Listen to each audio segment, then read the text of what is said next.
I just said, I'm Daniella Harkins. I head up product go-to-market here at LiveRamp. Hi, everyone. Good afternoon. I'm Travis Klinger. I'm LiveRamp's Chief Connectivity and Ecosystem Officer and our GM of International. So I love it because it's not quite happy hour, but I do see that all the alcohol has influenced at least this side of the room to be packed. Now we do have, you can bring alcohol down to this side of the room as well. I just want you to know that. But we are really excited to be here today because we have some amazing brands that are going to be talking to us today. That's right. Please take a seat, grab a drink, settle in. We are the last session before the main happy hour. Please close your laptops. We've got some amazing brands joining us here today. We do. And they're going to be talking to us about innovation. All right, first and foremost, we're going to have Edwin Wong from Uber joining us. He's going to talk about the most important thing with consumers today, the value of trust. He's going to talk about how marketers can assume nothing with consumers and how they must gain the trust of their consumers to succeed. Next up, we're going to have Nick Winfrey from Disney. He's going to talk to us about really what it takes to be a successful brand, but most importantly, how that brand drives impact.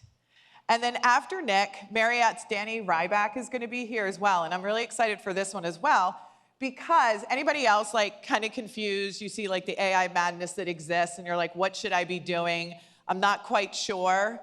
Now, if you don't raise your hand, I know you're all lying. So everybody should be raising their hand because nobody has it figured out yet.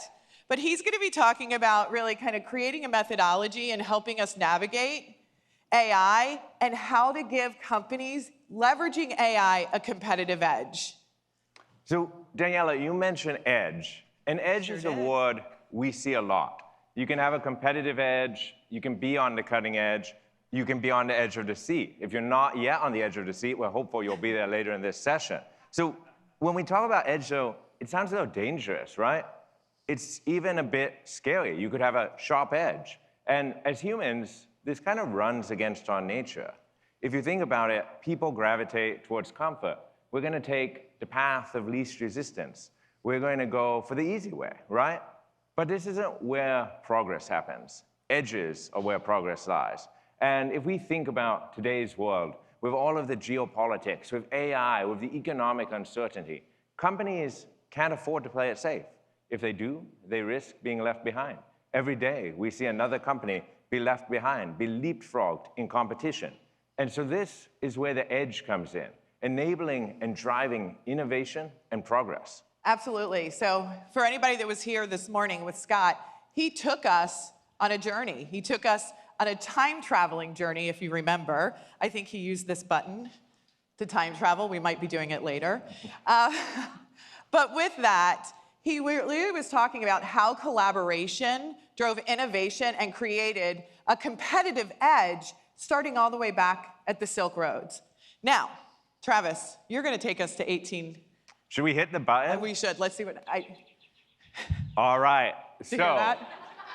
Did you hear that? Did you hear that? We are now back in 1853, everyone. So we are in the gold rush. You heard Scott talk earlier today about the railroad industry. This is that time. People coming to the West in search of fame and fortune.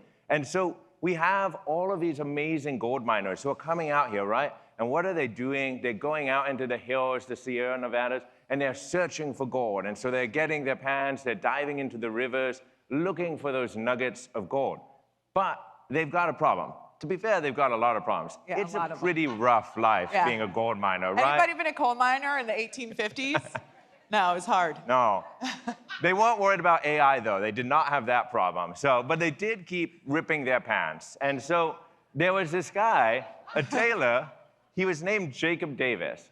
And he looked at this and he said, I've got a relatively simple idea for a solution. And it's right here. It's a small piece of metal, a metal rivet.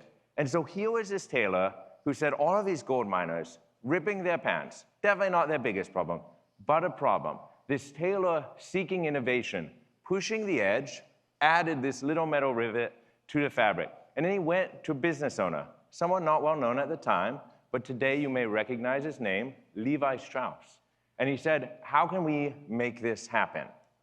And so today, this small fix, adding a little metal rivet to your jeans is a global icon.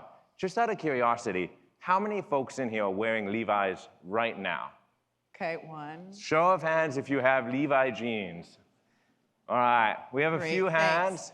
Thanks. Even if you're Thanks not for those wearing brave enough Levi. to raise their hand. And even if you're not wearing Levi jeans, you have a metal rivet on your jeans because that is the standard construction. And so Levi's blue jeans are everywhere. And so what does this mean? Two things. Partnership combined with innovation equals cutting edge. I am going to fast forward us a little bit. Hold on.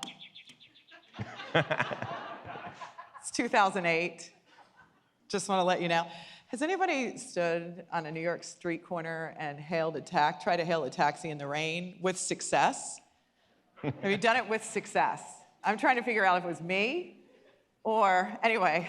Well, that is actually what happened, not in New York, but in Paris. And there were two gentlemen that were standing on a corner in the rain in Paris. They couldn't get a taxi, and they thought to themselves, what could we do?